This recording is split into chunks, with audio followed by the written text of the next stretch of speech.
Welcome to Heart Speak Podcast, episode 289, Earth's Natural Healing Gifts.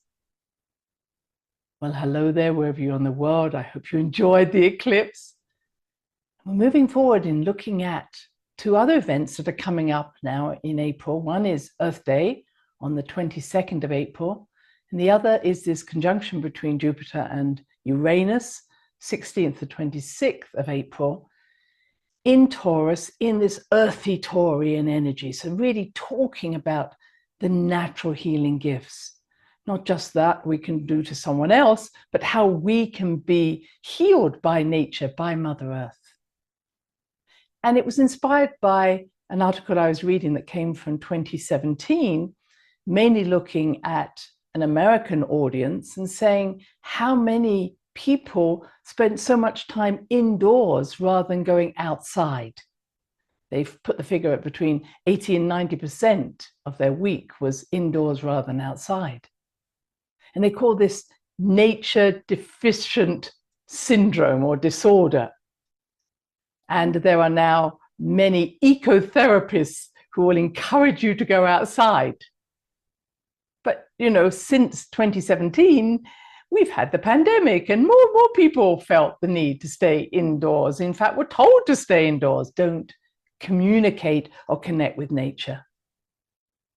And if I am out walking, and I have the privilege of walking and hiking out here in the Sandia Mountains, I'll often meet people who have got their earbuds in or are running but not necessarily connecting to the earth. That's maybe my perception. So how much time do we actually feel that we're immersed in nature, immersed in her gifts? And it has been seen, over a long period of time that people who garden, put their hands in the earth, spend time with nature, are actually said to be happier than those who don't. It's just kind of a subjective viewpoint.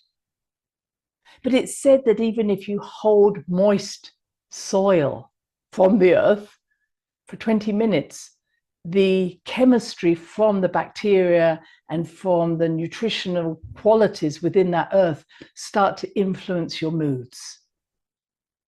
The article talked about that there are natural antidepressants just by holding that soil. And it reminded me of the Anastasia books that spoke from, I think she was from Siberia.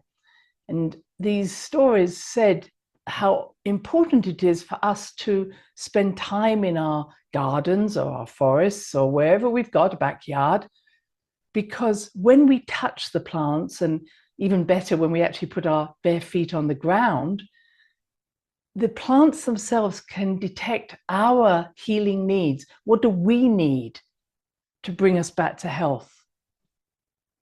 And the story goes, and I like this idea, that you'll actually see different colors of plants thriving in your garden, because it's those plants that particularly are going to influence your well-being. This, of course, was the theories of Dr. Edward Bach, who went out into the forest, the Bach remedies, saying, I know that whatever mood I'm in, and he would take on a different mood, that nature can heal me. And I think this is so true. I remember someone else speaking about St. John's wort, which we all know is a great natural antidepressant. But the more depressed people are, the more St. John's wort that seems to grow in that area. So nature is constantly communicating with our DNA, our proteins, our subatomic particles, and saying, what does this person need? Perhaps I can provide it for you. So this relationship with nature, who is truly trying to help us, just as I always say, our body is our greatest friend. It's not there to punish us. It's there to say, okay, maybe we need to take a different path. But also nature will help us in the same way. And so what they found was that any way in which we can get out into nature, even if it's just for 20 minutes for a walk, particularly putting your feet on the earth. So again, trying to get into a place where it's not concrete. And I always say walking on that grass that I think, the creator spread around the planet to say, walk on me. I can never understand why grass has got messages saying, don't walk on me. I think we were meant to walk on this beautiful grass as a way of rooting ourselves, grounding ourselves, connecting with the green power of nature, green bringing us balance and peace. I mean, who doesn't feel better when you're around greenery? And in the days when I used to be in the hospitals where people would bring flowers in for someone or plants, we know this improved their well-being. We know that if people could look out on greenery, they recover twice as quickly as those who were staring at a white wall. Of course, then what happened, everybody said, oh, it's so unhealthy to have greenery or plants, don't bring them. And of course, people just got sicker. So understanding our relationship, and I always think in a hospital setting, if you're someone who is surrounded by greenery or you love your garden, and then suddenly you're put in this white sterile container, no wonder you get sick, because you're understanding the importance. So there are obviously animal-assisted nature ways of being, horses especially, wilderness treks, and they've shown that if you take people who normally are very busy and you say for 3 days, you're not going to have your phones, you're not going to have any contact on the internet at all, that after 3 days, their whole physiology, their mental state changes, become less anxious, less depressed, more calm, blood pressure is better, glucose is better. And they actually start to see things from a larger perspective. And I think that's the truth. So they've shown that the piece of our frontal lobe that gets very activated and then ruminates on problems quietens down when we're out in nature. Whereas if we just take a walk around the block on concrete, we still keep ruminating. Does that make sense? I know myself, I have to remind myself to let go of my thoughts as I'm starting to climb the mountains. Sometimes I need to for my breath. But the fact of the matter is, it's actually the more we expand our awareness through going into nature, being amongst trees, being about something that's bigger than us, going out into the stars, looking out into the stars, I should say, it actually quietens down our little brain, and our larger brain says, oh, now we can see the bigger picture. So they've seen this 3 days is important. They've seen that when we concentrate and put our hands into the soil, it's important. When we're not listening to something as we're walking along. Yes, it's wonderful to go hiking or biking, whatever, but remembering that it's not about achievement, it's about the sensory experience. Are we hearing the birds? Are we smelling the air? Are we feeling the earth under our feet? And they found that even doing this, if you cannot get out into nature for whatever reason, but having the sounds of nature or pictures of nature also lowers the blood pressure, calms us down. And I think we've all had those experiences. But what it does, it's both rooting us, but also expanding our consciousness, extending who we are. So that's the first part of this podcast, which is spend time in nature. Take out those earbuds or whatever it is. Perhaps even don't go out talking with someone, but be very conscious of myself on this earth and allow the earth to rise up to meet you, to enter into you through your olfactory organs or through your eyes. What am I sensing? What am I seeing? What am I smelling? What am I touching? And this takes me to the second part of this podcast, which is all about earthing. And some of you may know about earthing, but it was discovered that, again, because of changes to our environment, we're less and less earthed into Mother Earth. Now, because of atmospheric changes, there are always these free electrons, negative electrons, on the surface of Mother Earth. And what happens when we're both indoors, especially around a lot of electrical equipment, we find ourselves getting clogged up with free radicals, but positive ones, that actually positive as in positive electronically, but they don't actually help us. They start to depress us. So we again become more anxious, blood pressure goes up, other things happen. And that when we actually put our feet, especially our bare feet, on the earth, these negative electrons are able to rise up through our body and neutralize these positive electrons that are around the body, or positive particles that we've collected through our environment. So the neutralization of those free radicals is really important.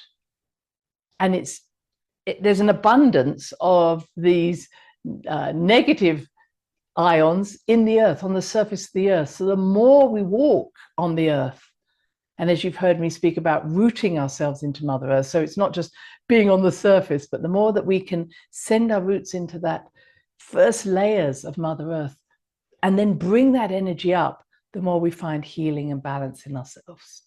Now, this was particularly pertinent to me recently, where I'd hurt my plantar fasciata on my foot. And I reminded myself of that I do have some earthing bands that I can wrap around my feet. And I thought to myself, well, I consider myself well-rooted, but over the past maybe week or two, maybe because of the eclipse, I'd found myself being very busy in my head and actually finding it more difficult to root. I'd found my sleep was disturbed. And it really was reminding myself of the work of people like James Oshman, who I knew in the past and very much admired, Stephen Sinatra, other people who had done this wonderful study, I think back in probably about 2011, where they had used different methods to say, how do we earth people? How do we help them to connect to these electrons on the surface of the earth? And what they talked about that was up to, in the early days, years ago, people did walk on the earth, sometimes without shoes on, but even if they had shoes on, the shoes were of a natural animal, fur or leather. And it was only apparently in about the 1950s and 60s that we started to wear plastic shoes. And then we used to also, before those times, sleep nearer the earth. Many times we would sleep on the ground, or we'd sleep on furs of an animal. But now we're up off the ground and walking with plastic shoes, and we're not being earthed at all. And what James Oshman showed with many others of his colleagues, that just by spending even 20 minutes with your feet on the earth, again, preferably without shoes on, or with one of these earthing devices, you were able to ground yourself much more easily. And huge changes in sleep patterns. People slept much more able to sleep, where about 50% of the population tend to have difficulty sleeping or wake a lot or have sleep apnea. Anxiety decreased, heart variability was better, blood pressure went back down, glucose went down. So there were so many improvements. And what this study showed is that nowadays we're less bothered by infection, despite what recently happened, but more by inflammation. And that inflammation may occur as an autoimmune or an immune disturbance, if you want to call it that. So we're now seeing that heart disease is really an inflammation of those blood vessels. Obviously, so many things in the gut are inflammation. So how we calm down that inflammation is to getting rid of all of these free radicals that we're picking up all the time from our atmosphere, especially from our electronics. So what did they advise? As I say, spending time without shoes on, if you can, on the earth, rooting yourself. But as I found, it does involve us really letting go, relaxing. And although I'm not greatly into devices, I did find this earthing device useful because I could feel myself calming down. So you may wish to look at that. And again, I'm not selling anything, but I think they're well worth looking at to see how they can help you if you have any sleep problems, anxiety problems, or inflammatory problems. Certainly, my foot has felt much better since I've been using the devices. So getting out into nature, wherever you can, being with the natural world, whether it's plants or rocks or animals, really important. Walking your dog, and perhaps making less excuses that it's all about the weather. I can't go out because I've been to many places all around the world, and weather is very variable wherever I've been. I remind myself of a friend I have who lives in Norway. She used to live just south of the Arctic Circle and then went north of the Arctic Circle. And years ago, I went to visit her in the heart of winter. And I thought, oh, good, now we're going to settle down and go around the fire, and because it's minus 20 outside. And she said, oh, right, let's go out. And it was like, what? This would not be a time I'd go out. But she said, unless we go out as Norwegians, we would not survive. And so they had everything set up for sports and skiing and other events. And we wrapped the children up in these wonderful furry toboggans, and off we went. So I think that we sometimes say, oh, I can't do it because of weather. But when push comes to shove, it's well worth finding any way you can to be amongst nature. Umbrellas, coats, boots, whatever you need. So the final part of this, and I hope I'm inspiring you, or perhaps one more part I want to put in before I say the final part, is about water. And I talked about water before and the importance of it within our body. And wherever I'm reading, whether it's about rooting or grounding or earthing, whether it's about being out in nature, water keeps coming up in these arenas, listening to water, putting your feet in water, paddling along if you can go to a seashore. All of these are important. And I feel that making sure we are hydrated is essential for our process. It seems to be that when we dry out, we can't move these electrons. We can't change our electricity. So water is the transmitter, the information carrier for all these changes. And as I spoke about before, the more you can drink water that is moving, spinning even like a water tumbling over stones, the better it is for you. And again, without me selling anything, I have just bought a simple tube where there are stones inside. And when I pour water in one end, it comes out the others, but it's been churned just as it would do in nature. I will put a link on the YouTube and my website about these products, but again, I have no investure into this. And I feel that we've forgotten just these important things. And it reminds me also of when I was probably a young medical student, and I would go to the big mental hospitals, which many of which have now shut down. But the patients themselves were outside. They were perhaps digging the gardens, or they were working with the animals. It was really a farm, and they worked in those farms. And at that point, yes, they were using drugs, psychotic drugs, but they were very low levels. As soon as someone said, oh, you exploited the patients by asking them to work in the farms, and everybody was put inside and in wards, the need for drugs went up dramatically. And I remember taking several schizophrenic patients out with me into the forests, and they said, we've never been in forests before. We were brought up in a town. We've never been amongst animals. And as we took them out on a regular basis, their need for drugs reduced. So I feel that we have a crisis where there are so many young people now spending so much time inside, maybe on games, and just being in something that's larger than them, into nature, really will bring peace. So my last piece is about climate change. And I was watching the movie called the climate movie. It's nice and easy, where many experts were talking, real down-to-earth experts on climate, and were telling me that what we are being told is not true. Now, you don't have to take my word for it. I would certainly suggest looking at the movie. But what they were looking at was the various ways our climate, our weather, and again, climate and weather are not necessarily the same thing, but I just want to put those two together for this moment.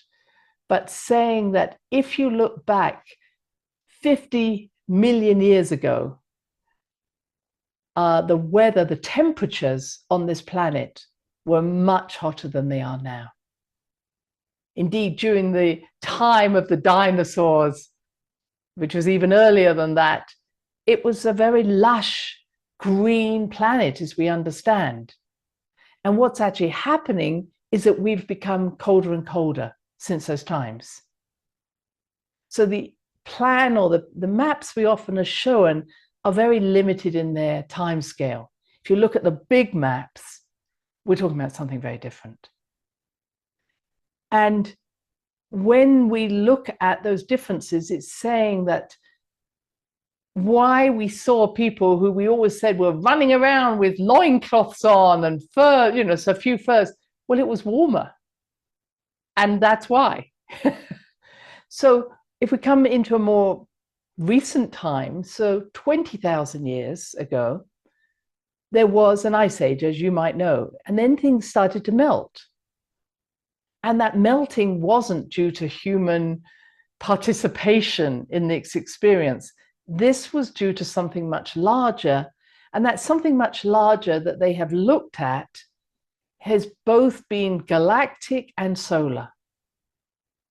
So every time the solar system, sun and us going around it, goes through one of the arms, the spiraling arms of the Milky Way, we see climate changes. The Earth heats up. And then as we come out of one of those spirals, it quietens down. But many of those who are talking about climate change don't want to go out into the sun or the galaxy. So they stay very local to saying, well, it must be humans. But this doesn't account, therefore, for the melting of the ice caps on Mars, or the changes that are taking place in Uranus or Neptune or Pluto. All of these are having climate changes, weather changes. This is more due to how we at this moment are being bombarded, as you might know, by galactic dust, is the best way of us describing it, plasmic dust. And that dust brings in an energy and tends to create clouds. So we're seeing more clouds, and more clouds mean a heating up, but not to the degree that we're being told. So letting go of the carbon dioxide, which I'll just talk about in a moment. Carbon dioxide is 0.04% of all the gases that are in the atmosphere. The bigger one is water. Water is in the atmosphere. This is involved with clouds. And it's seen that solar flares, solar winds, and the way in which the sun interacts with these galactic photon sheets, these photon dust that's coming in, has got much more to do with the changes, and always has done throughout 500 million years that has been seen to be appropriate. And how do they know this? Well, they certainly can read temperatures or what was going on through rocks, through trees, through ice core samples, through ocean samples. So the geologists can go really far back to find out what was going on with the temperatures at that time. And they speak about, if we're coming even more modern, that around the Roman time, and I was thinking about it, we saw them all running around with togas on, and they were clearly warm. So the Roman times were clearly warm, if we want to look at Britain, if I may say. And then it got colder, and we called that the Dark Ages. And then it got warmer again in what we call the medieval times. And then it got colder again, which was around the 1600s. and then it got warmer again. Now, when we're talking about variation, we're literally talking about 1 to 2 degrees variation, maybe even up to 5 degrees, but nothing compared with what the temperature was in the Earth millions of years ago, which was certainly 10 to 20 degrees warmer than it is now. So here we are now, we're coming into this particular time. And in this particular time, they were saying that up to in the 30s and 40s, 1940s, 30s, 40s, we had record temperatures. Nothing like we're having now. And they were describing different places. This film was describing different places in America, 120 degrees Fahrenheit, 130 degrees. And then in 1970s, we went into a mini ice age. So everybody in the 1970s were talking about, oh my goodness, we're going into an ice age. And I can remember that from my childhood. Maybe not my childhood, my young adulthood. The 70s were cold. And then from then, we have been increasing generally up to where we are now. But what you're seeing is this minor, relatively minor increase. And they're talking that we're actually in a glacial period between maximum and minimum. And we've had these ups and downs that I'm describing. But it's nothing compared with what we're being told. The Earth is heating up and we're all going to die. This has never been the case. And in fact, when we start to then look at what was going on at thousands of years ago, millions of years ago, it was a very lush nature. So the last pieces here I'll say is they then compared it with the carbon dioxide. As I say, carbon dioxide being a very small part of the gases that are making up this Earth. And they showed multiple times that there's always heating first, then carbon dioxide. It's often 10 years, 20 years after any heating that carbon dioxide will change. And it has never been the feature that says carbon dioxide causes this. And at 0.04% of the whole gases, it is not the major factor. Now, at the moment, they say that the carbon dioxide we have is about 400 parts per million parts. And when in previous times, it has been up to 2,000, if not 7,000 parts per million. And that was when there was a huge biodiversity and mammals were very rife and there was a lot of greenery. And what the scientists were saying that when we fall less, there was a time, not so long, well, some time ago, when there was a lot of glaciers. So when we're in these mini ice age, the carbon dioxide actually is very low, and it went down to about 150 or maybe 180 parts per million. But they were saying if it goes down to 150 or less, we don't survive because there is no photosynthesis, no oxygen production, and we die. So the idea of reducing our carbon dioxide is madness if we want to survive. And the fact that we're focusing on humans is completely out of touch with reality. We actually need the plants and we need the temperature to help the plants create this photosynthetic process to produce the oxygen. And the last thing I'll say here is that they looked at the temperatures being measured, and they spoke about the initial thermometers were placed on the edges of cities. And they said what's happened is all of those cities have now spread, and those thermometers are now living in the middle of what they call an urban area, where actually these temperatures are mainly measuring concrete and human populations. So fine, humans do have a lot of heat that we give off, but it doesn't mean that the whole globe is warming up. And when they have looked at thermometers that were not in a city, nor were they just using thermometers that had originally been placed on the suburbs but are now in the middle of the city, they found there was very little temperature change. The same has happened in the waters. They've measured the oceans. They are not getting warmer. Their variabilities, Gulf Stream ability changes, but this is not the big issue. And they've also looked from a satellite, which of course has nothing to do with picking something up in one little place. Again, very little association there. But what has made difference is what happens to the sun and the sun's heat and winds and flares and the sun's relationship to the galaxy. And these photonic winds that are coming in at this time, carrying dust, are also a factor in some of the heating that they've seen over millions of years. So my friends, I'm going to leave you with that. I hope I've excited you as well as I hope not depressed you. But this is a time for us to connect to nature, enjoy the trees, enjoy the trees' production of oxygen, get out into nature, earth ourselves, and not get caught up in some of this, let's say, ideas that are really not a truth. We need to be eating from the earth. We need to be living with the earth. We need to be honoring our earth. And then we will have eternal sustenance on so many levels. Mind, body, and spirit. Until next time now. Bye-bye. Thanks for listening to the HeartSpeak podcast with Dr. Christine Page. Please check out all HeartSpeak episodes in the podcast archive section on www.christinepage.com. HeartSpeak is also available on iTunes, Spotify, Google Podcasts, Tumblr, and now playing on Amazon Music and iHeart Radio. You can also watch the archive podcast on Christine's channel, on YouTube, and now on Rumble.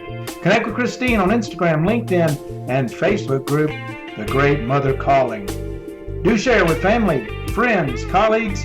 Join us next time for another edition of HeartSpeak.